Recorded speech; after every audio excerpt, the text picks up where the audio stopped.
Hello friends, ఎలా ఉన్నారు? నువ్వు జీవితంలో ఎవ్వరిని నావాడు అని నమ్మకు. నిజాయితీగా బ్రతకటానికి ఇది మన తాతలు బ్రతికిన రాతియుగం కాదు. కల్తీ ఉన్న బ్రతుకుతున్న కలియుగం. నీ చుట్టూ ఉన్న వాళ్ళందరూ నీ వాళ్ళే అని మోసపోకు. ఒక్కసారి వాళ్ళకు వ్యతిరేకంగా మాట్లాడి చూడు. వాళ్ళ అసలు రూపం బయటపడుతుంది. ఎవరి దగ్గర నీ మనసు విప్పి అన్నీ చెప్పేయకు. అన్నీ విని నిన్ను ఎక్కడ దెబ్బ కొట్టాలో తెలుసుకొని గట్టిగానే కొడతారు ఈ మనుషులు. నువ్వు మొరిగే ప్రతి కుక్కకు జవాబు ఇవ్వాల్సిన అవసరం లేదు. తెలియని వారిని చూసి అరవడం వాటి నైజం. అలాగే కొందరు మనుషులు కూడా నీ గురించి తెలియక నోరు జారుతుంటారు. వాళ్ళందరికీ జవాబు ఇచ్చి వారి స్థాయికి నువ్వు పడిపోకూడదు. నీ మౌనమే వారికి చెంపదెబ్బ అవుతుంది. కాలం గడిచే కొద్దీ మన జీవితం మారుతుందో లేదో తెలియదు, కానీ మనతో ఉండే వాళ్ళ ప్రవర్తన మాత్రం ఖచ్చితంగా మారుతుంది. ఆ పైవాడు ఎవరిని ఊరికే దూరం చేయడు. అలా దూరం చేశాడు అంటే వాళ్ళ వల్ల బాధపడింది చాలు, ఇకనైనా సంతోషంగా ఉండు అని దూరం చేస్తాడు. కష్టం విలువ, ఇష్టం విలువ ఒకరు చెబితే తెలిసేవి కావు. కష్టాన్ని, ఇష్టాన్ని స్వయంగా అనుభవించి అనుభూతి చెందినప్పుడు మాత్రమే తెలుస్తాయి. లేదంటే ఎదుటివారు పడే కష్టం తేలికగాను, చూపించే ఇష్టం చులకనగాను అనిపిస్తుంది. శ్రీకృష్ణ పరమాత్ముడు భగవంతుడే కావచ్చు, కానీ యుద్ధం చేసింది మాత్రం అర్జునుడు. మనం నేర్చుకోవాల్సింది ఏంటి అంటే, భగవంతుడు కేవలం దారి మాత్రమే చూపిస్తాడు, కానీ జీవితంతో పోరాడాల్సింది మాత్రం మనమే. ఇక్కడ మన జీవితం కురుక్షేత్రమే అయినా మంచి చెప్పడానికి ఇక్కడ శ్రీకృష్ణుడు లేడు. మనలో పాండవులు అసలే లేరు. వందల కొద్దీ కౌరవుల మందలే ఇక్కడ. విలువ తెలుసుకోలేని వారు ఎప్పటికీ సంపాదించలేరు. సంపాదించినా నిలబెట్టుకోలేరు. కష్టపడి సాధించుకున్నవారు వృధా చేయలేరు. వృధా చేసినా తిరిగి సంపాదించుకోగలరు. అలాగే జీవితంలో ఏదైనా సరే ఇష్టపడితేనే నచ్చుతుంది, కష్టపడితేనే దక్కుతుంది, నిలబెట్టుకుంటేనే మిగులుతుంది. అది స్నేహమైనా, ప్రేమ అయినా, డబ్బు అయినా, ఏదైనా సరే. ఒక మనిషి చనిపోయినప్పుడు అయిన వాళ్ళు అందరూ పూల ఖర్చు మాది, భోజనాల ఖర్చు మాది, బాణాసంచా ఖర్చు మాది అని పోటీ పడే కంటే, ఆ మనిషి పనిచేయలేని స్థితిలో ఉన్నప్పుడు అతన్ని చూసుకునే బాధ్యత మాది, రోగంతో లేవలేని పరిస్థితిలో ఉన్నప్పుడు ఆసుపత్రి ఖర్చు మాది, మందుల ఖర్చు మాది అని పోటీ పడితే ఎంత బాగుంటుంది. సీతాదేవిని మోసం చేయటానికి రావణుడు ఒక సాధువు వేషంలో వచ్చాడు. అతడి నిజస్వరూపం ముందే తెలిస్తే సీతాదేవి మోసపోయేది కాదు. అలాగే మనల్ని మోసం చేసేదాకా మన చుట్టూ ఉన్న మనుషులు కూడా మన ముందు సాధువుల్లాగే నటిస్తూ ఉంటారు. ప్రతి పాఠశాలలో రాసి ఉంటుంది, క్రమశిక్షణ తప్పకరాదు, అబద్ధాలు ఆడరాదు అని. ప్రతి తోటలో రాసి ఉంటుంది, ఇచ్చట పువ్వులు కొయ్యరాదు అని. అలాగే ప్రతి గోడపైన రాసి ఉంటుంది, ఇచ్చట ఉచ్చులు పోయిరాదు అని. అలాగే ప్రతి మనిషి మానవ సంబంధంలోనూ కేవలం నీ స్వార్థం కోసం, నువ్వు బాగుపడటం కోసం ఇతరులను మోసం చేయరాదు అని రాసి ఉంటే బాగుండేదేమో. నీకు సహాయం కావాలంటే నీకంటే మంచివాణ్ణి అడుగు. అదే సలహా కావాలంటే నీకంటే తెలివైన వాణ్ణి అడుగు. అంతేకాని మంచోణ్ణి సలహా, తెలివైన వాణ్ణి సహాయం అడగకూడదు. అవసరాలందరికీ వస్తాయి. నేను ఎదుగుతున్నాను, నాకు సంపద ఉంది, నాకు ఎవరితోనూ అవసరం లేదు, రాదు అనుకోకు. ఏ సమయం, ఏ రోజు ఎలాంటిదో నీకు చెప్పిరాదు. బాగా గుర్తుపెట్టుకో. ఎవరిని తక్కువ చేసి, అంచనా వేసి చులకనగా చూడకు. కొన్నిసార్లు మనం తీసుకునే నిర్ణయాలే మన భవిష్యత్తుకి పునాది వేస్తాయి. మరికొన్నిసార్లు ఉన్న పునాదులను కూడా కదిలించి వేస్తాయి. అందుకే ఏదైనా నిర్ణయానికి వచ్చే ముందు ఆవేశంతో కాదు, ఆలోచనతో ఉండాలి. తనకు శక్తి ఉంది కనుక తనను ఎవ్వరూ ఏమీ చేయలేరు అనుకునేవారు కొందరుంటారు. వారు ఇతరులను అందరినీ తీసిపారేసినట్లు మాట్లాడతారు. అలా అని వారికి మంచి జరగదు. ఎంతో బలం ఉన్న పాము కూడా చీమలకు దొరికిపోయి ప్రాణాలు పోగొట్టుకునేట్టు వారి జీవితం కూడా అంతే. సంతోషం, సుఖం నేర్పలేని పాఠాలు కష్టాలు, కన్నీళ్లు నేర్పిస్తాయి. గెలుపు విజయం నేర్పలేని పాఠాలు ఓటమి అవమానాలు నేర్పిస్తాయి. రక్త సంబంధాలు స్నేహం నేర్పలేని పాఠాలు మోసాలు వంచనలు నేర్పిస్తాయి. ప్రేయసి మాట విని చెడిన ప్రియుడు ఉంటాడేమో కానీ తనని ప్రాణంగా ప్రేమించే భార్య మాట విని చెడిపోయిన భర్త ఈ ప్రపంచంలో ఎక్కడా ఉండడు. ఒక వ్యక్తి మనకి ఎంతకాలం నుంచి తెలుసు అనేది ఇంపార్టెంట్ కాదు. మన గురించి ఎంత తెలుసు, మనల్ని ఎంతవరకు అర్థం చేసుకున్నాడు అనేదే ఇంపార్టెంట్. చెప్పే మనిషి ఉన్నప్పుడు వినాలని ఉండదు, వినాలని ఉన్నప్పుడు చెప్పే మనిషి ఉండడు. ఈ విషయం నీకు అర్థమయ్యేలోపు నీ జీవితం అయిపోతుంది. మనుషులలో మార్పు అనేది చాలా సహజం. ఎలా మారాలి అన్నది వివేకం చెబుతుంది, ఎప్పుడు మారాలి అన్నది అనుభవం చెబుతుంది, అసలు ఎందుకు మారాలి అన్నది అవసరం చెబుతుంది. ఒక యంత్రం పాడవడం మొదలైనప్పుడు దాని నుంచి అనవసరమైన శబ్దాలు వస్తూ ఉంటాయి.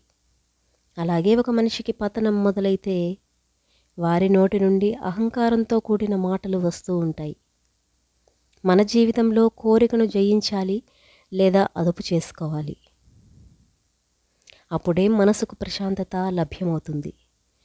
కోరికల వెంబడి పరిగెత్తినంతకాలం అశాంతి మాత్రమే దొరుకుతుంది. మనం ఎంత మంచిగా ఉన్నా ఎవరో ఒకరి కథలో చెడ్డవాళ్ళమే. కాబట్టి ఇతరులకు నచ్చాలని నటిస్తూ బ్రతకడం కన్నా మనకు నచ్చినట్లు బ్రతికేయడం మంచిది. నువ్వు ఒక ఆడదాన్ని అవమానించేటప్పుడు నీ తల్లిని గుర్తు చేసుకో. ఒక ఆడదాన్ని ద్వేషించేటప్పుడు నీ తోబుట్టుని జ్ఞప్తికి తెచ్చుకో. స్త్రీని హేళన చేసేటప్పుడు నీ ఆకలిని మదిలో ఉంచుకో.